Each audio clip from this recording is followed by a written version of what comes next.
నియోజకవర్గంలో అభివృద్ధి ఛాయలు ఉన్నాయా? ఎమ్మెల్యే కాంగ్రెస్ నుంచి టీఆర్ఎస్ లోకి వెళ్ళాక పనులు జరిగాయా?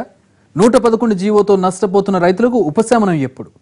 పెద్దోళ్లకో నీతి, పేదోళ్లకో రీతిని ప్రశ్నించాల్సిన శాసనసభ్యుడు అధికార పార్టీలో ఉండి కూడా ఏం చేస్తున్నారు? లోకల్ టీఆర్ఎస్ లో అసంతృప్తులు ఎందుకు పెరుగుతున్నాయి?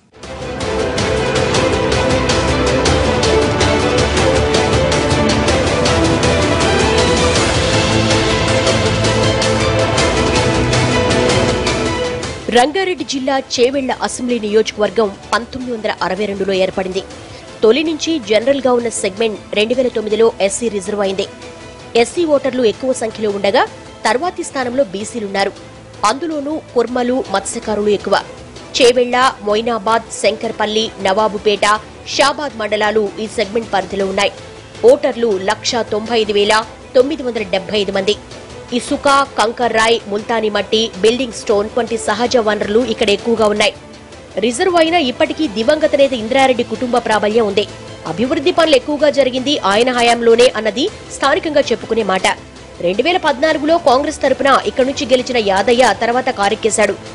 ఎన్నికల ప్రచారంలో ఎమ్మెల్యే ఇచ్చిన అతి ప్రధానమైన హామీ 111 జీవోలో మార్పులు.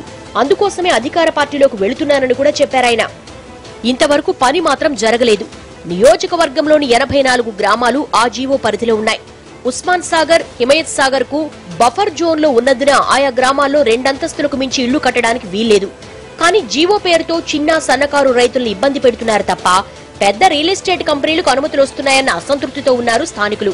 వాళ్లకు ఎమ్మెల్యే యాదయ్య సహకరిస్తున్నారన్న ఆరోపణలున్నాయి.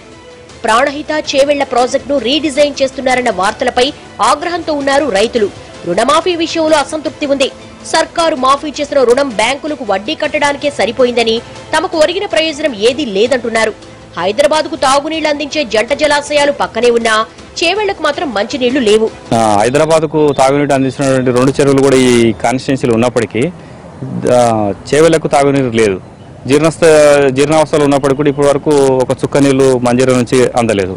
ఈ కృష్ణానది నుంచి కూడా ఎప్పుడంతా ఏదో అగమ్య గోచరంగా ఉన్నది. ఎస్సీ ఓటర్లు ఎక్కువగా ఉన్న ఈ నియోజకవర్గంలో దళితులకు 3 ఎకరాల భూమి హామీ మీదే ప్రధాన చర్చ నడుస్తోంది. 3 ఏళ్లు గడిచాక కూడా ఆ ఊసే లేకుండా ఇంకెప్పుడు ఇస్తారన్న ప్రశ్నలు వస్తున్నాయి. ప్రజల్ని ఆకట్టుకోవడంలో ఎమ్మెల్యే విఫలమవుతున్నారని టీఆర్ఎస్ నాయకులే బహిరంగంగా విమర్శిస్తున్నారు.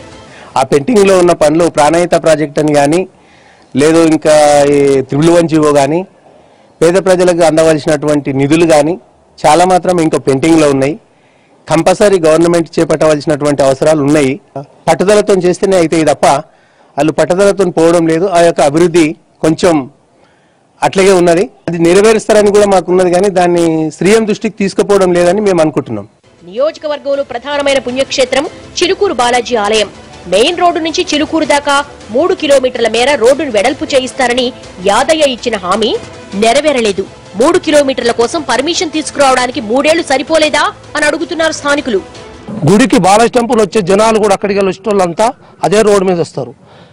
ఇంతకు మొదలు 2 సార్లు ఆటోలు బోల్రవాడి కాళ్ళు ఇరిగిన ఉన్నది. ఈ దృష్టి కూడా తీసుకెళ్ళాం మేము. ఈ రోడ్డు చేస్తారనుకున్నాం కానీ పడి కూడా అయితే లేదు. మేము ఎంత ప్రాధాన్యపడ్డా మంత్రి గారి దగ్గరికి వెళ్ళినాము, ఎమ్మెల్యే గారి దగ్గరికి వెళ్ళినాము, మన జెడ్పీ చైర్పర్సన్ గారి దగ్గరికి వెళ్ళినాం. అందరి దగ్గరికి వెళ్ళినా చేస్తాము ఫండ్ పెట్టినాము, తొందరలో అయిపోతుంది అంటారు. కానీ ఆ సమస్య ఎక్కడేసిన గొంగడ అక్కడే ఉన్నట్టు. చేవెళ్ల మండలంలో ప్రధాన రోడ్లు కూడా అధ్వానంగా ఉన్నాయి. షాబాద్ మండలం మంత్రి మహేందర్ రెడ్డి స్వస్థలం కావడంతో ఇక్కడికి నిధులు బాగానే వస్తున్నాయి. పార్టీ కూడా పటిష్టంగా ఉంది. శంకర్పల్లి మండలంలో ఫామ్ హౌజ్ల కారణంగా రియల్ ఎస్టేట్ పెరిగిపోయింది. దీంతో వ్యవసాయం చేసుకునే చిన్న రైతుల్లో అసంతృప్తి ఎక్కువ అవుతోంది. ఇక్కడ జూనియర్ కాలేజీ పెడదామన్న హామీ నెరవేరలేదు. కనీసం మండల కేంద్రానికి కూడా నిధులు ఇవ్వడం లేదు అంటున్నారు స్థానికులు. మొయినాబాద్ టౌన్ కు డంపింగ్ యార్డు ప్రధాన సమస్యగా ఉంది. మినీ స్టేడియంను ఊరికి బాగా దూరంగా కట్టడంతో ఉపయోగం లేకుండా పోయింది. నియోజకవర్గం మొత్తం మీద అత్యంత వెనుకబడ్డ మండలం నవాబ్పేట. ఇక్కడ తాగునీళ్లు లేవు, సరైన రోడ్లు లేవు. బస్టాండ్ను బాగు చేస్తామన్న హామీ ఎప్పటికీ హామీగానే మిగులుతోంది. ఇప్పటిదాకా ఆయన చేసిన హామీలు చాలా ఉన్నాయి, కానీ ఒక్క హామీ కూడా నెరవేరలే. సపోజ్ జూనియర్ కాలేజ్ అన్నాడు, జూనియర్ కాలేజ్ లేదు. ఇంకో స్టేడియం అన్నాడు, స్టేడియం లేదు. ఇప్పుడు ఇప్పుడు ఇల్లు అన్నాడు, డబుల్ బెడ్రూమ్ కాదు కదా, సింగిల్ బెడ్రూమ్ కూడా లేదు. 2009 ఎన్నికల్లో చేవెళ్ల నుంచి పోటీ చేసిన యాదయ్య కొద్ది తేడాతో కేఎస్ రత్నం చేతిలో ఓడిపోయారు. 2014లో తిరిగి రత్నం మీదే గెలిచారు. అయితే ఎమ్మెల్యే కాంగ్రెస్ నుంచి గులాబీ గూటికి చేరుకోవడాన్ని జీర్ణించుకోలేకపోతున్నారు రత్నం. దీంతో టీఆర్ఎస్ లో ఇప్పుడు 2 వర్గాలయ్యాయి. శాసనసభ్యుడు అందరినీ కలుపుకుని పోయే ప్రయత్నం చేయడం లేదు అంటున్నారు స్థానిక నాయకులు. ఎమ్మెల్యే పార్టీ మారిన కొత్తల్లో లోకల్ కాంగ్రెస్ డీలా పడ్డట్టు కనిపించినా హామీల అమల్లో విఫలం. టీఆర్ఎస్ లో లుకలుకల వంటి కారణాలతో మళ్లీ ఉత్సాహం పెరిగినట్లు కనిపిస్తోంది. గతంలో చేవెళ్ల ఎమ్మెల్యేలు వారానికి 2 రోజులు ప్రజల నుంచి ఫిర్యాదులు తీసుకోవడానికి కేటాయించేవారని, యాదయ్య ఎప్పుడొస్తున్నారో ఎప్పుడెళ్తున్నారో ఎవ్వరికీ తెలియడం లేదంటున్నారు. అభివృద్ధి కోసం పార్టీ మారానన్న ఆయన ఏం చేశారో చెప్పమంటున్నారు కాంగ్రెస్ నేతలు. కాబట్టి ఇట్లా అన్ని అభివృద్ధి కార్యక్రమాలను తగ్గించుకుంటూ వస్తూ ఉన్నారు. అప్పుడు ఫీజు రియంబర్స్మెంట్ అన్నారు, సంవత్సరం కడతామన్నారు. కట్టగా కొన్ని కాలేజీలు మూతపడ్డాయి, పిల్లలు రోడ్డు మీద పడ్డారు. మా ఎమ్మెల్యే ఎప్పుడు ప్రజలకు అందుబాటులో ఉండడు. ఆయన ఎమ్మెల్యే కాకముందు పైరువిలే, ఎమ్మెల్యే అయినాక పైరు హైదరాబాద్ ఉంటాడు. హైదరాబాద్ ఎప్పుడన్నా వస్తే క్యాంపస్ కనపడకుండా వస్తాడు, కనపడకుండా పోతాడు. ఎప్పుడు వస్తాడో ఎవరి ప్రజలకు తెలియదు. ఎమ్మెల్యే మాత్రం 111 జీవో విషయంలో తాను సీరియస్ గా ఉన్నానని చెబుతున్నారు. పాలమూరు రంగారెడ్డి ప్రాజెక్టుతో 2,80,000 ఎకరాలకు సాగునీరు అందిస్తామని, గ్రూపుల గొడవ లేకుండా అందరినీ కలుపుకుని వెళ్లే ప్రయత్నం చేస్తున్నా కొందరు సహకరించడం లేదు అంటున్నారు. ప్రధానంగా 3-1 జీవో అది ఉన్నది, అది ప్రాసెస్ లో నడుస్తుంది. అదే ముఖ్యంగా చేర్ల శంకర్పల్లి గండిపేట నుంచి శంకర్పల్లి వరకు ఉన్నటువంటి 4 లైన్స్ కూడా కంప్లీట్ గా వస్తున్నది. ప్రధానమైనటువంటి రోడ్లు 3 రోడ్లు ఉన్నాయి, 3 రోడ్లు కూడా అవుతున్నాయి. మిగతా ఈ చిన్న ఊళ్ళల్లో కూడా సీసీ రోడ్లు అవి నడుస్తుంది. ఈ కాన్స్టిట్యున్సీకి 5 రెసిడెన్షియల్ స్కూల్ తీసుకురావడం జరిగింది.